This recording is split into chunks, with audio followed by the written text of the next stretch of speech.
ሩቅ ሩቅ ሩቅ አስባ ሩቅ ለማደር እየተጋች ያለች ሀገር ኢትዮጵያ ኢትዮጵያ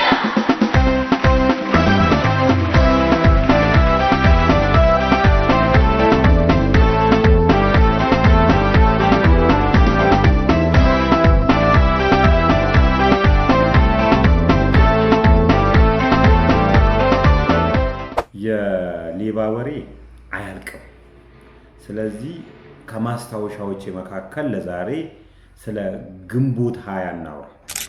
ከግንቦት 20 ጋር ብዙ ማንግባባም፣ በፖለቲካል አቋሚ ማንግባባም።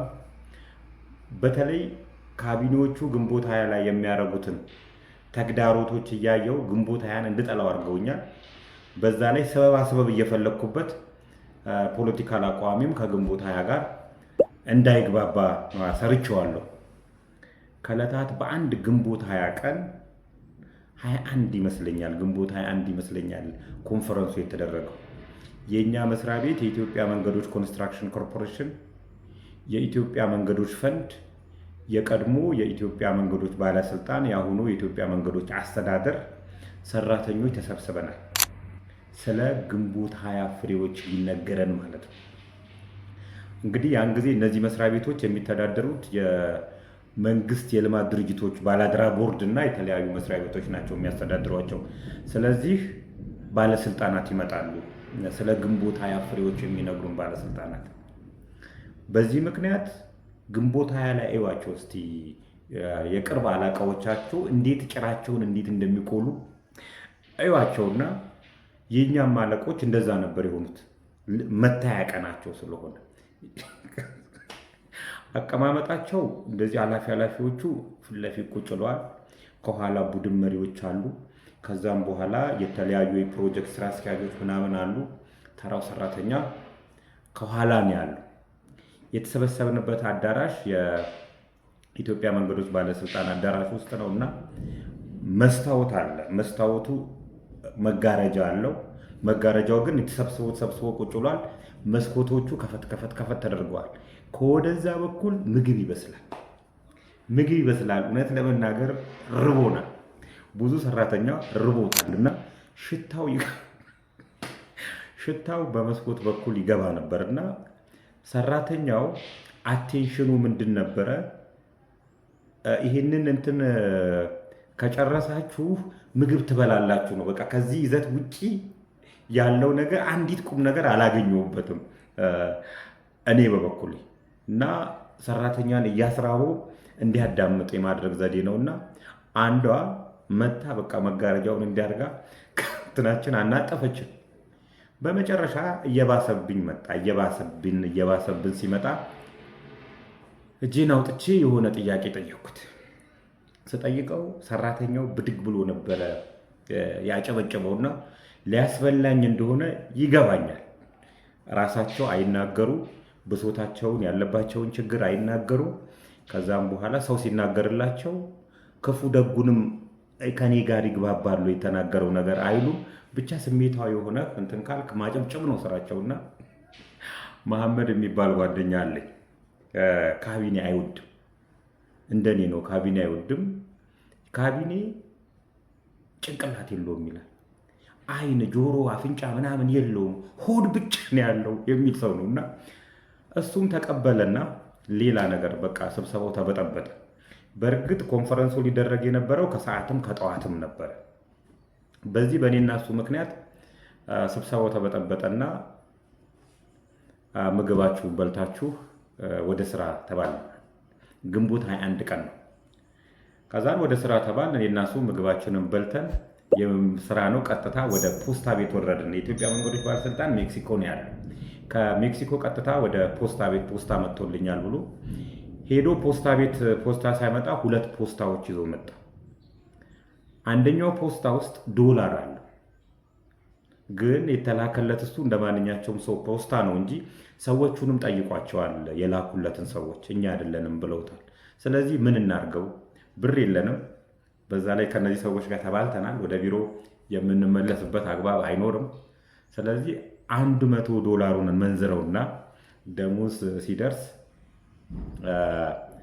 እንመልሳለን ተባባልና በዚህ ተስማምተን $100 መንዝረን ራስ መኮንን ድልድይ አናቷ ላይ የሆነች ካፌ ነበረች። የቀበሌ ካፌ ትመስለኛለች። አሁን ፈርሳ በተሻለ ነገር ተሰርታለች። ድልድዩን አለፍ እንዳልክ ማዶ ላይ ማለት ነው።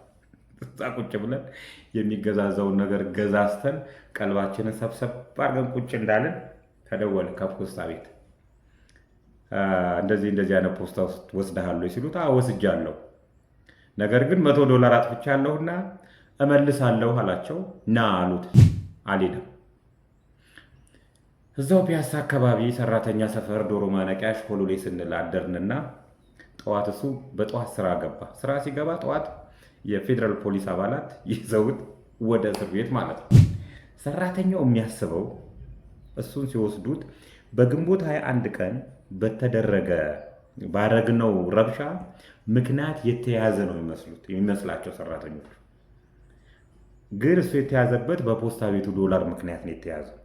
እቺን አውቃታለሁ እኔና ስራ አርፍጄ ነው የገባሁት። አራውንድ 4 ሰዓት አካባቢ ነው የገባሁትና አንዳንድ የሚወዱኝ ሰዎች እየጠሩኝ መሐመድን ወስደውታልና አንተንም ይወስዱሃል፣ ስለዚህ ተደበቅ ይሉኛል። አንዳንዶቹ ደግሞ በቃ ነብዩ ካሁን መጥተው ይወስዱታል እያሉ ሲጠብቁኝ ነበረ። ሲጠበቁ አይወስዱኝም፣ ሲጠበቅ አይወስደኝም። 4ኛ 5ኛ ቀን እያለች እቺን ልጠቀምባት ፈለኩ። ምንድነው ልጠቀምባት የፈለኩት? የተለያዩ ሰዎች በቀላሉ ይገፉኛል፣ በቀላሉ ይቀጡኛል፣ ሊያባርሩኝም ትንሽ ነው የቀራቸው። የኔን ዶኩመንት የኢትዮጵያ መንገዶች ኮንስትራክሽን ኮርፖሬሽን ላይ የነበረኝ ዶኩመንት 96993 ነው ባጅ ነምበሬ።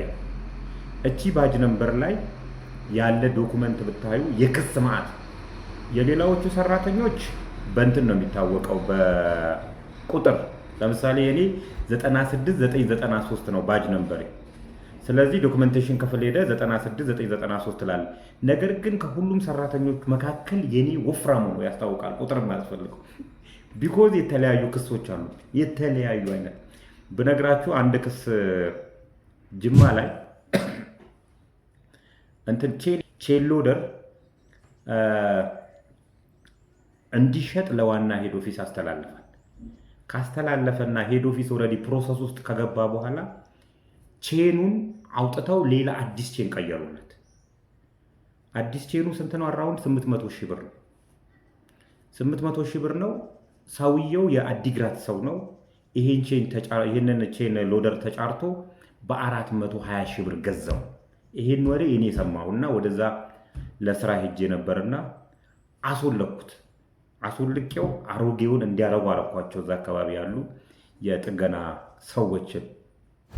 በዚህ ምክንያት በጨረታ ሕግ ደግሞ የተሸጠን ዕቃ መነካካት አይቻልም። ወደ ሄድ ኦፊስ ስመጣ ዋና ተከሳሽ እኔ ነበርኩ። የተሸጠ ንብረትን በመነካካት በሚል ማለት ነው።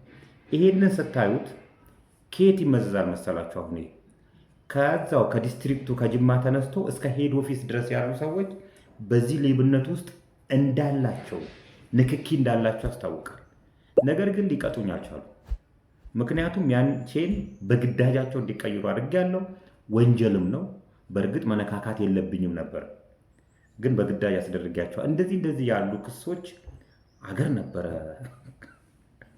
እንትን ውስጥ። ስለዚህ ልጠቀምባቸው ፈርኩ።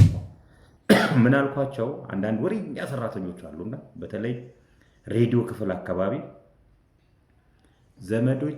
ከዘመዶቼ መካከል አንዱ የቅርብ ዘመዴ ብሔራዊ መረጃና ደህንነት ውስጥ ኃላፊ ነው።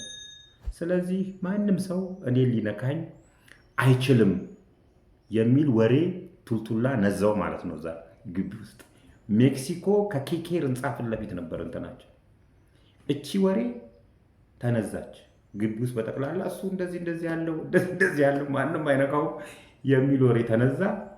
ያን መስሪያ ቤት እስከወጣ ድረስ ከዛች ቀን ጀምሮ ቅጣት የለም፣ ቀና ብሎ የሚያየኝ ሰው የለም፣ የሚደፍረኝ ሰው የለም። በእርግጥ ብዙዎቹ ያገሉኝ ነበረ። ካልታተመ ባይዜ ዝባድ የሚባል መጽሐፍ አዘጋጅቼ ቁጭ አድርጌዋለሁ። አልታተመም ወረዴና ከዛ ውስጥ እስቲ ስፈልግ ለግንቦት 20 የሚሆን ትዝታ ብዬ ነው ያስኩትና ጠቀማችሁም አልጠቀማችሁም የግንቦት ሃያ ትዝታዎቼ አንዱ ይሄ ነው። ከሌባ